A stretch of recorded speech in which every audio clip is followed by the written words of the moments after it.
got a new... The Virginia Cable Telecommunications Association and your local cable provider presents Cable Reports.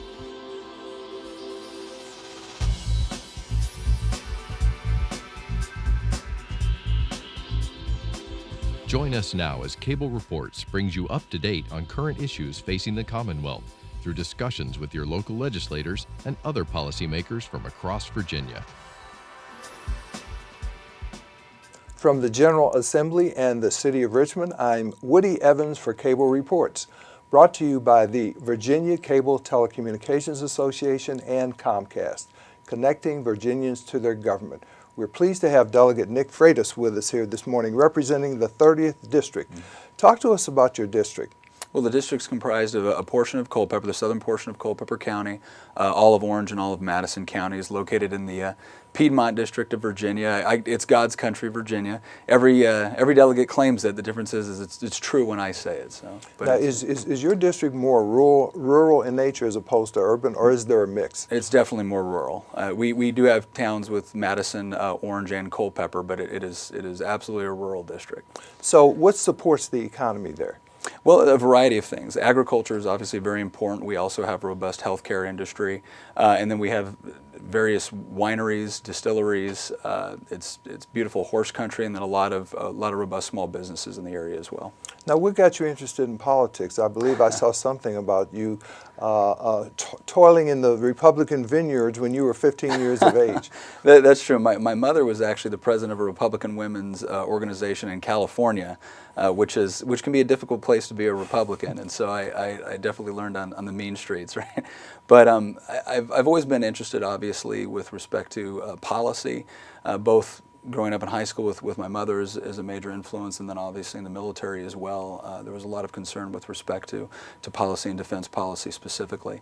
But I think overall, just having an enormous respect for our constitutional process, and the military gives you an opportunity to see how it's done in a lot of other places in the world, and I think it just gave me an even greater appreciation. But I think the catalyst for really becoming involved at the state level was being in Iraq in 2008 and seeing the direction the country was going with respect to having people question the fundamentals of the country. That was somewhat disturbing. When you're overseas fighting for the fundamentals, fighting for the Constitution, and you have people questioning on whether or not we need to maintain that course, that was very concerning. And so I think that our fundamentals, our founding principles are very good. I think we run into problems when we don't live up to them. And so I wanted to be more involved in fighting that battle.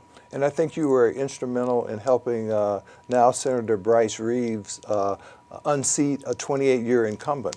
So my first foray into Virginia politics was serving as the county chairman for Bryce Reeves' campaign in Culpeper County. It's interesting because they had recently redistricted me out of his district.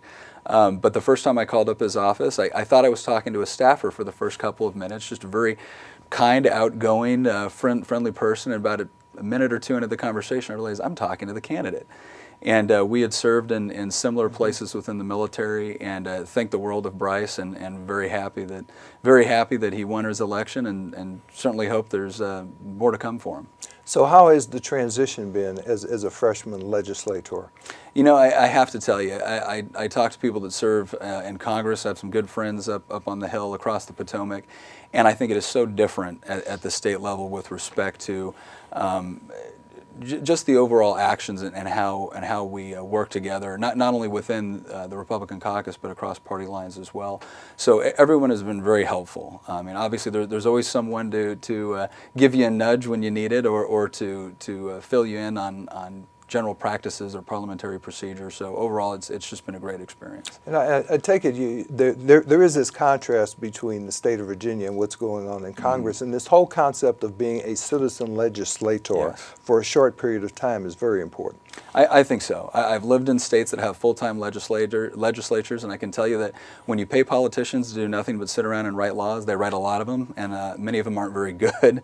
So I think it's important that we maintain that tradition within Virginia, where where we do have people, you come here for a short period of time to serve the public, to serve your constituents, and then you go back and you live under the laws that you've just created. And I think that's absolutely critical in order to maintain the kind of government that we want, not just in Virginia, but in the country. Now, a few weeks ago on a weekend, I believe there was a ceremonial session that you attended in Williamsburg, Virginia. Tell us about that and what you took from that. Well, yeah, the commemorative session, which is conducted every 4 years in Williamsburg at the colonial capital, incredibly powerful event. My wife and I both had an opportunity to go, and I have 3 kids. Unfortunately, they didn't get to go this time, but we're definitely going to take them back in 4 years from now. But just the opportunity to sit in the House of Burgesses, to sit in the colonial capital in a place where men like Patrick Henry once sat, and to conduct that commemorative session, to be reminded of the authority that's been vested, to be more importantly, to be reminded of the responsibility, not only to defend the individual liberty, the property rights of our citizens, but just to defend the reputation of what it means to be a state legislator in Virginia. It's almost overwhelming. I think for my wife and I both. My wife got a little teared up, especially when the fife and drum band was out there as we were walking into the colonial capital. So, a very powerful experience. I'm very glad that we do that. I understand there was an interesting debate that was put on by some actors debating the relative merits of adopting a constitution. Well, they had the debate initially was to discuss whether or not we were going to, or whether or not Virginia was going to adopt a day of prayer and humiliation and fasting with respect to what was going on in Massachusetts at that time. And the law at that time was that only the king or the governor, the king's appointed governor, could establish a day of fasting. And so for the legislature to make that step in support of what was going on with the Patriots up in Boston it was incredible. It seems like a little thing, but when you look at the historical context, that was a huge first step demonstrating where Virginia would be going in the fight for independence. Circling back to your district for a moment, is tourism a growing industry there? Oh, absolutely. We're very blessed. I told my constituents I'm blessed to represent the same district that James Madison had. I'm just hoping they don't force me to live up to that level, at least not for the first session. Give me a little while to figure it out. But no, with Montpelier, with Wilderness Battlefield, Brandy Station Battlefield, wineries all over the district, distilleries, a growing agribusiness tourism.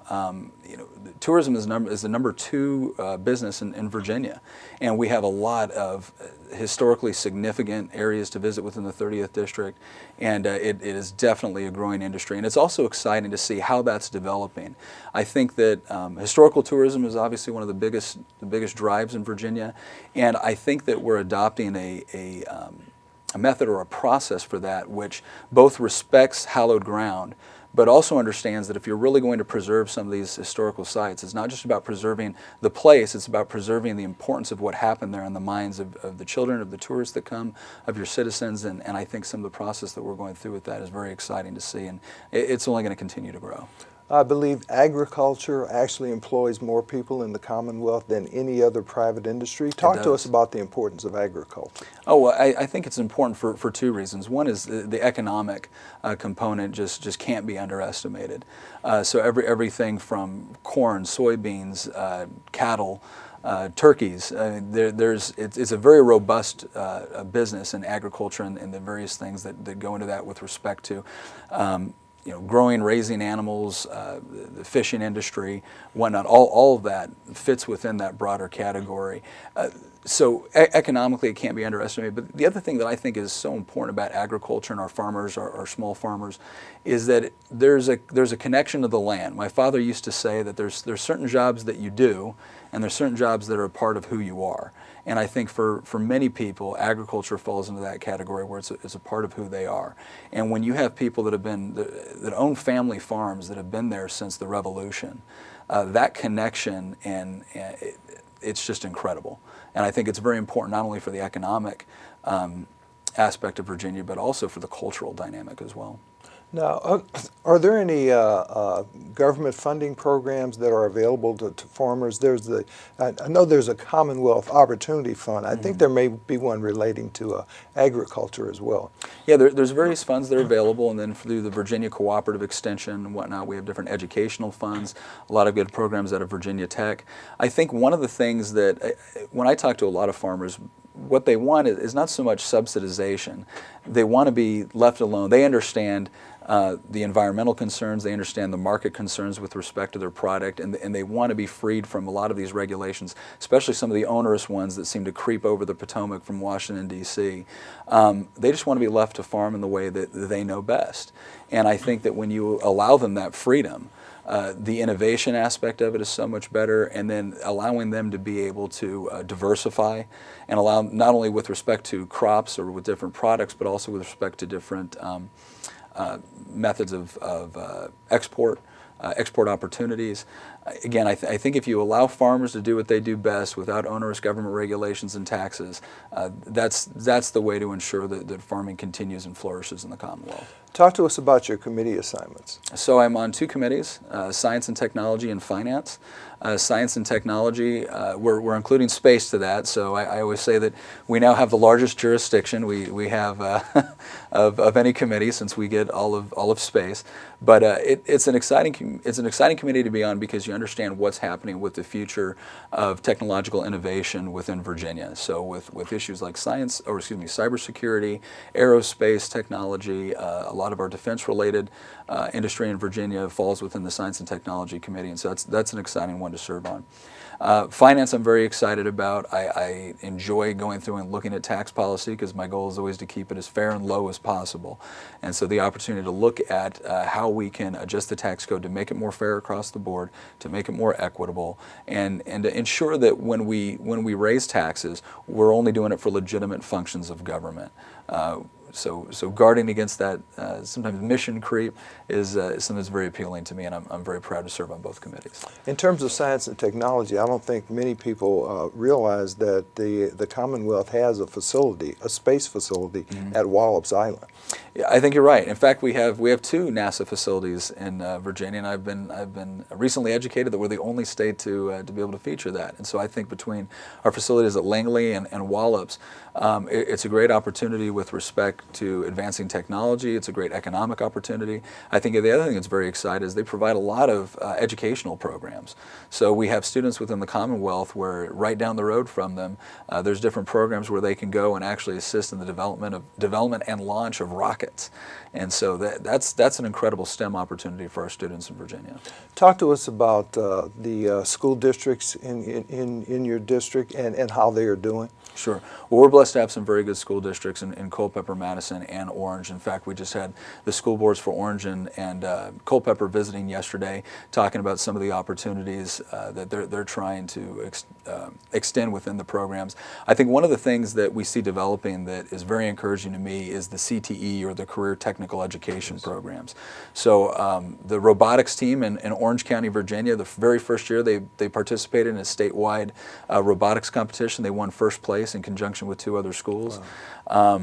We have very robust sports programs as well. In fact, in Culpeper, our Eastern View boys basketball team just went 21-0. Wow. So they're headed to the playoffs. So I think when it comes to academics, when it comes to sports, and when it comes to, again, pushing forward on some of these very interesting ideas, again, such as career technical education, ensuring that students are going to be able to get industry-recognized certification coming right out of high school, that's all very exciting to see. So that's a real new paradigm from the time you and I went to high school. Yes, absolutely.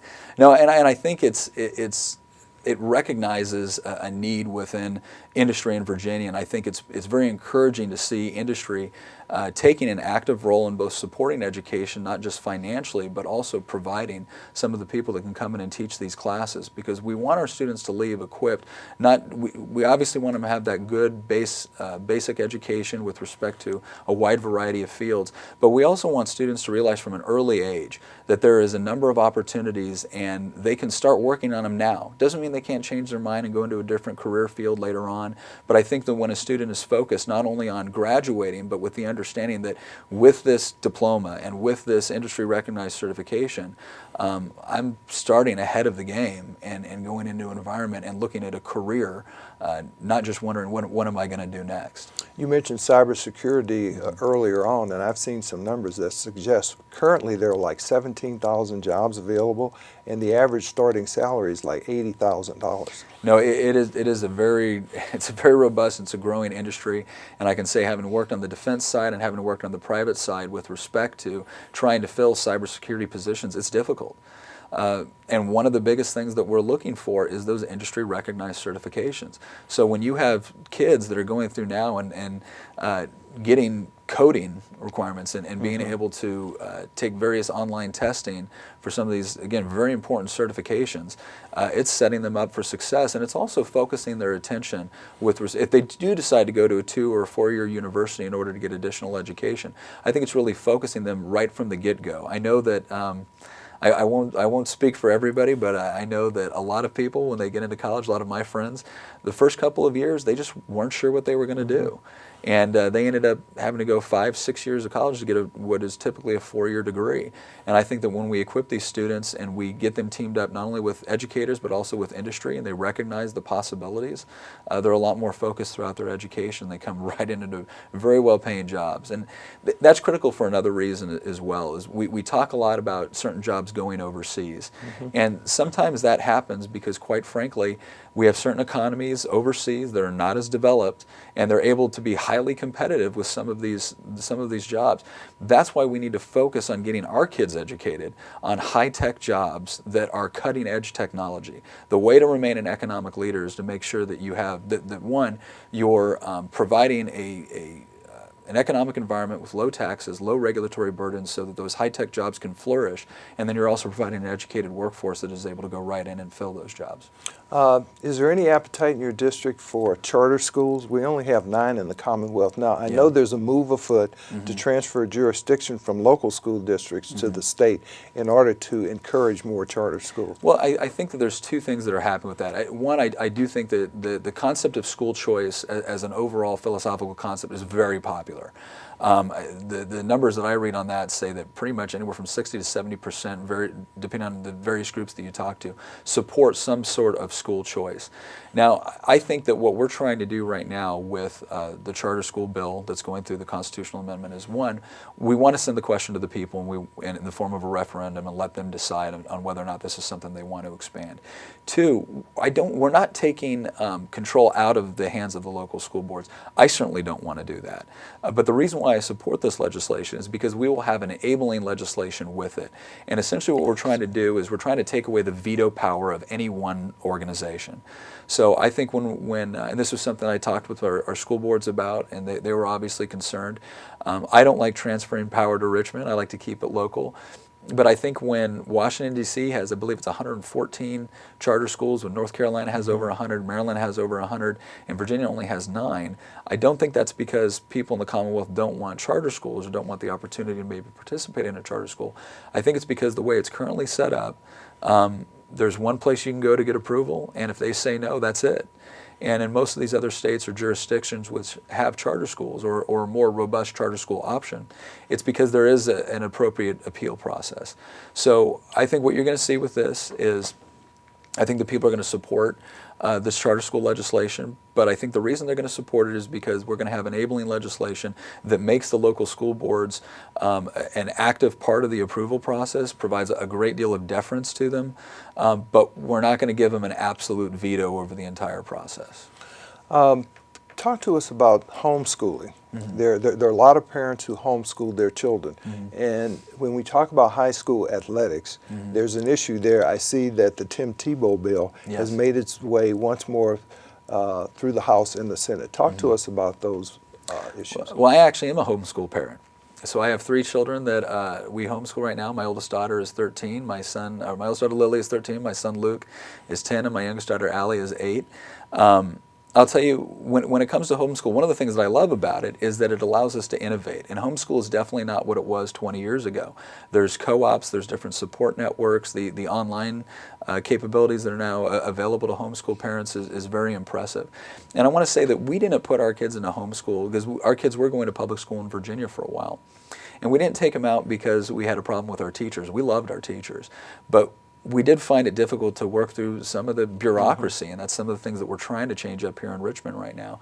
But I think when it comes to homeschoolers being able to participate in public school sports, this is not a new concept. It's done in other states, and it simply recognizes that there's two things that generally get brought up with respect to education and properly funding and administering it. And one is per pupil spending, and the other is classroom size.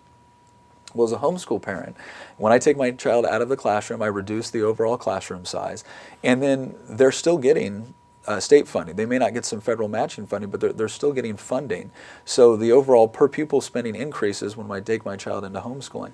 The question is I'm still paying the property taxes. I'm still paying for that public education. I'm happy to do so, but I would like my child to be able to have certain opportunities that might be a little bit harder to achieve within the homeschool realm. So I think it's a very fair piece of legislation. I was very happy to co-patron it. Great. Talk to us about our community colleges, because Yeah. as you know, they play a great role in terms of workforce development. Oh, absolutely. I think we have great community colleges in the Commonwealth. I think community college is an outstanding. I took advantage of community college. When I left the military, one of the first colleges I went to was Northern Virginia Community College. Don't tell the people in Germanna, I would have went there. But again, so I think we have a great community college system. I think one of the other things that I really appreciate about it is their willingness to work with the local high schools, willing to work with the four-year universities, so that we have kids now that are able to do dual enrollment in high school, get a head start so that when they go into community college, a lot of times it's a more affordable option for them because of the partnerships that we have with our community colleges and our four-year universities. They can be assured that if they go into community college to do a couple of years there, they're going to leave with a highly prized associate's degree, they're going to leave with industry recognized certification, and they're going to be able to transfer directly over into a four-year university like George Mason or William & Mary or whatnot. So I think that the system we have is great. There's some things that I would like to see changed with respect to some of the dual enrollment courses. I think it's something we need to encourage more. I want our high school students that engage in dual enrollment courses to know exactly what options are going to be available to them, because there are different rules with respect to acceptance into our four-year universities. And so I think working through the community colleges in order to build out those programs is going to be great for our students and our workforce. And of course, there are a lot of opportunities for veterans like you, especially ones who are returning from theaters of war and who've gained invaluable practical experiences that can be translated into a new workforce. Absolutely, and I think this is another thing too that I really thank Senator Reeves for all of his work on in the Senate side, and we've got some great people working on the House side too with Scott Lingenfelter and others. There has been one of the things that's been very frustrating for veterans is to go through all of the training that they have, to go through the various experience, and then to come back and to not have colleges be able to translate some of that into effective credits. And I think that some of the work that has been done for that in Virginia, because of the leadership of people like Senator Reeves, has made Virginia and our university system a far more attractive area for veterans. And we have one of the highest concentrations of veterans per capita. We have the highest concentrations of veterans under the age of 25. So these are all people that are going to be continuing their education at some point. And I think that the different advances that we've made on the legislative side and on the academic side, it's going to continue to encourage veterans to come here, educate themselves here, work here. What about the Triple V program, Virginia Values Veterans, that tries to put veterans in touch with private employers? Well, again, it's another step that Virginia has taken that I think is very important, because we have some, I'll give you one example, and I think their work with private sector, with public sector has been important. There's been times when CEOs will come down from a company and say, you know, I have a particular job and I want to hire some veterans. And it's important that industry understands that when you hire a veteran, you're getting someone, you're not just doing it so you can check off a box that you hired a veteran. That you're getting someone with a fantastic work environment or work ethic, with leadership skills, and more with increased technological training that they might not even be aware of. So when there is that process, and when veterans see that process, when I'm out processing from the military, when I'm retiring, and I see that there's educational opportunities, that there's industry opportunities, and we have programs like this that can tie that veteran in and provide a path for transitioning from military into the private sector. It's critical. What about service centers? I understand that there's money in the budget to create 2 new service centers for veterans, one in Hampton Roads and one in Northern Virginia? There is. Northern I believe Virginia? Delegate Cox has that legislation. Again, it was another one I was very happy to co-patron because we do need to be able to expand the services that we offer to our veterans. There's a lot of things I think government does that they probably shouldn't, but when it comes to making good on the promises that we've made to our veterans, I think that's a very legitimate and very important function of government. So I think this is a good first step. What I would really like to see going forward is more opportunities where instead of building more infrastructure, although I think that's needed right now, but I think we need to get to a point where instead of building more infrastructure, we need to start providing veterans with plans that work for them in the communities that they currently live at. You talk to a lot of veterans right now, there's a lot of frustration with Veterans Administration. There's a lot of frustration with having to drive 50 miles to go see a doctor. And then with the turnover in some of these areas, what you see is every time you go back, you're seeing a different doctor. And so I think that the more, while these programs are very good and I support these bills, while we can, if we can move more into the future to allowing veterans to just have a health plan that works within the environment that they're in, they can go see their doctor at their local hospital, they can build that rapport, you're seeing the same doctors, so something doesn't get missed. When you're having to constantly transfer from location to location, doctor to doctor, things get missed in the transfer of paperwork. And so I think once we can move to empowering veterans to find the medical needs that work for them as opposed to trying to push them into a particular system, I think that's going to be a step in the right direction. What about this concept of Go Virginia to encourage more regional cooperation? I think that whenever we can have regional cooperation on the private side, I'm in favor of that. I'm a little bit. I was one of the votes against the Go Virginia bill, and the reason why is I'm a little bit concerned with more government involvement in the economy. And I think that I certainly understand the arguments for Go Virginia, and I think that there was a lot of people that are thinking that, are again trying to encourage this regional collaboration, which I think makes a lot of sense in a lot of ways. But when we start allocating new funds and we start inserting ourselves into the private sector in such a way, I think it's something where we run a risk of money getting spent based off of political incentives as opposed to market incentives. And I think that every time we do this, we have to tax a private citizen who would otherwise have either invested or is going to buy the products and services that a company is going to provide. We tax them in order to determine, okay, we're going to run it through this process, which inevitably has political incentives involved, as much as we try to avoid that and as much as I think the patrons of this bill are trying to avoid that. And again, I just think that the market does a far better job than government coordination. We got about 30 seconds left, and I apologize for not getting to some of your specific legislation. I'll pick out one. You've got one dealing with the Auditor of Public Accounts. What's that about? So that's our transparency bill. What we're attempting to do with this is we're taking, if you look at the Ohio Online Checkbook, you can go macro to micro very quick and look at every aspect of how your government is spending your money. And in fact, now they're even allowing localities to plug into this program as well. Ohio went from being 47th with respect to budget transparency to first, almost overnight because of this website. And so I think that this is going to help us get our website up to par so that we have greater transparency and it's easy for people in the Commonwealth to find how their money is being spent. Thank you for being here, Delegate Nick Freitas. Thank you, Woody. It was my pleasure. Thank you for watching Cable Reports, brought to you by the Virginia Cable Telecommunications Association and Comcast. Until next time, I'm Woody Evans. Mm-hmm.